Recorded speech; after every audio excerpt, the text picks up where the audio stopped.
안녕하십니까. 요즘 유튜브가 대세라서 다들 유튜브에 매달리고 있는데, 제가 좋아하고 잘할 수 있는 게 뭔가 저도 한번 해보려고 나이 들어서 생각해 보다가 제가 박사과정 때 전공한 현대소설 분야를 생각하게 되었습니다. 그래서 여러분에게 뭐 짧은 현대소설을 전달하는 내용을 한번 유튜브로 찍어볼까 생각 중에 있습니다. 뭐 여러분이 오래전에 다 읽어보셨겠지만 그러한 대중에게 잘 알려진 소설들의 이야기를 중심으로 여러분의 추억 여행이 될 수 있도록 그렇게 한번 생각해 봤습니다. 첫 번째 제가 선택한 소설은 황순원의 소나기입니다. 다들 감명 깊게 읽어보셨을 텐데, 그때 소녀가 어떤 유언을 남겼었는지 기억이 가물가물하신 분은 한번 주의 깊게 끝까지 들어주시면 고맙겠습니다. 내용을 전달하겠습니다. 한적한 시골 마을을 배경으로 소년과 소녀의 순수한 사랑을 담아낸 소설입니다. 그죠? 대부분 소설에서는 갈등이 드러나는데 이 소설에서는 소년과 소녀의 어떤 뚜렷한 갈등은 있지 않고 다만 서로 첫사랑의 어떤 심리 상태만 좀 보여주고 소년과 소녀의 어떤 순수한 모습이 논이나 개울가나 밭, 원두막 등 자연 공간에서 수차처럼 정말 아름답게 묘사되고 있습니다. 결국은 농촌 가을, 지금하고 딱 맞는 계절인데 소년과 소녀의 어떤 순수한 사랑 이야기를 농촌을 배경으로 해서 순박한 소년과 소녀의 사랑 이야기를 시간의 흐름에 따라서 쭉 전개하고 있습니다. 소년은 농촌에서 자랐죠, 그죠?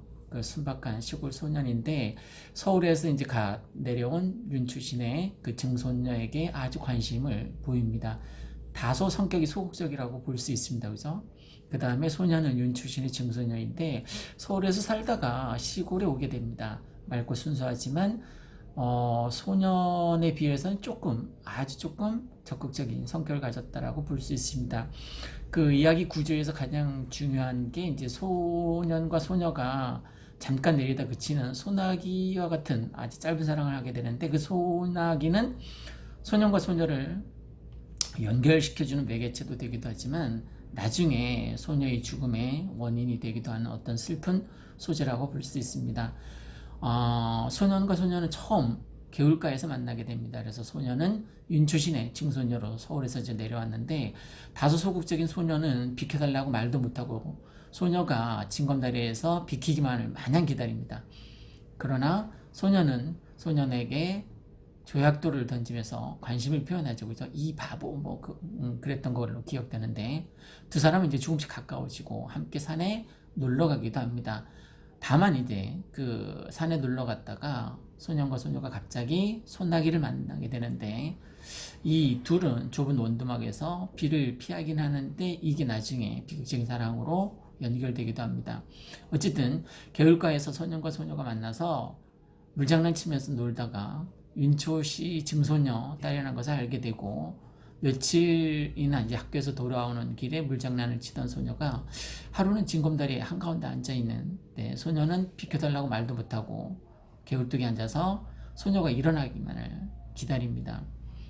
좀 소극적인 마침 겨울을 건너는 사람이 있어서 소녀는 그날은 지나갈 수 있었습니다. 그죠? 다음 날도 소녀가 비키기를 기다리고 계속 소녀는 물장구를 치고 그러다 소녀는 물속에서 조약돌을 하나 집어내더니 소년에게 이 바보 하면서 조약돌을 던집니다. 며칠째 보이지 않던 소녀가 다시 개울가에서 물장난을 치다가 소년에게 이제 말을 건넵니다. 조개의 이름을 물어보고는 산을 가리키면서 한번 가보지 않겠냐라고 제안을 하죠. 보다 좀 적극적인 성향이 있습니다. 그죠? 소년과 소녀는 같이 막 뛰어달리며 논의 허수아비를 보고 또 산 밑에 원두막도 지나게 됩니다. 그래서 소녀는 가다가 물을 뽑아서 소년에게 건네지만 소녀가 아이 맵고 지려 했던 걸로 기억됩니다. 한 입도 먹지 못하고 버리게 됩니다. 그 소년도 따라서 버리죠. 산에 다다라 이제 소녀는 소녀를 위해서 꽃을 한 움큼 꺾어서 싱싱한 꽃만 골라서 소녀에게 건네줍니다. 소녀는 송아지가 있는 곳으로 데려가서 소녀를 태워주기도 하고 다만 이제 지나가던 농부가 곧 소나기가 많이 올 것 같으니 빨리 집으로 돌아가라고 얘기합니다. 이게 복선이라고도 볼 수 있겠죠, 그죠? 갑자기 바람이 불더니 주위가 보랏빛으로 변하고 빗방울이 이제 떨어지기 시작합니다. 다 기울어져가는 그 오두막으로 비를 피하지만 소년의 입술이 파랗게 질리고 어깨를 떨면서 추워합니다. 소년은 소녀를 위해서 자신의 저고리를 벗어주고 수수단을 날라다가 세워줍니다. 소년과 소녀는 같이 수수단 속에 앉아서 비를 이제 그치기만을 기다리죠. 비가 그친 뒤 도랑으로 와보니까 물이 불어서 너무나 많이 불어 있어서 소년은 소녀를 업어서 개울가를 건네줍니다.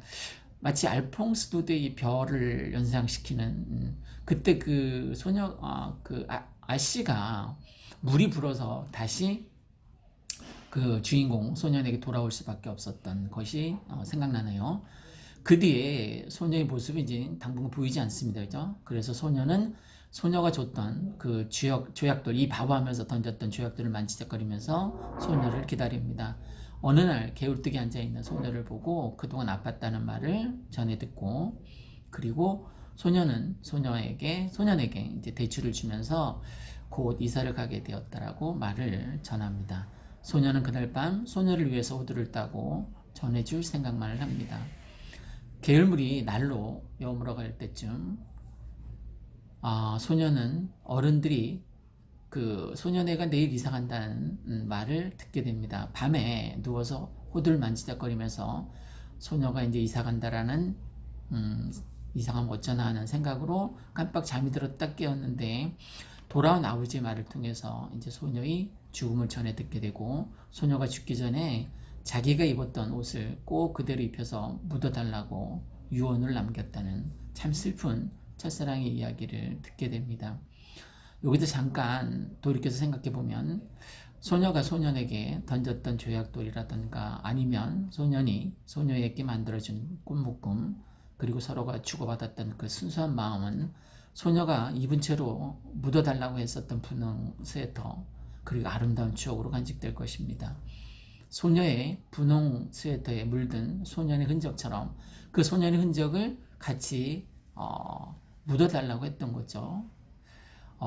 엽기적인 그녀인 거기에서 영화에서 그 소년을 묻어달라고 했던, 소년을 함께 묻어달라고 했던 유언이 생각납니다. 어쨌든 이 소나기라는 소설에서 짧지만 정말 순수에 떼어묻지 않은 첫사랑의 모습을 보게 됩니다.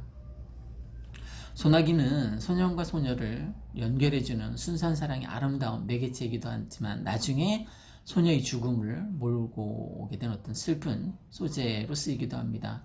소년과 소녀의 사랑의 초가을의 아름다운 자연을 배경으로 해서 한편의 비극적이지만 아름다웠던 순수한 사랑이 오랫동안 많은 사람들에게 감동을 주었던 것으로 기억됩니다.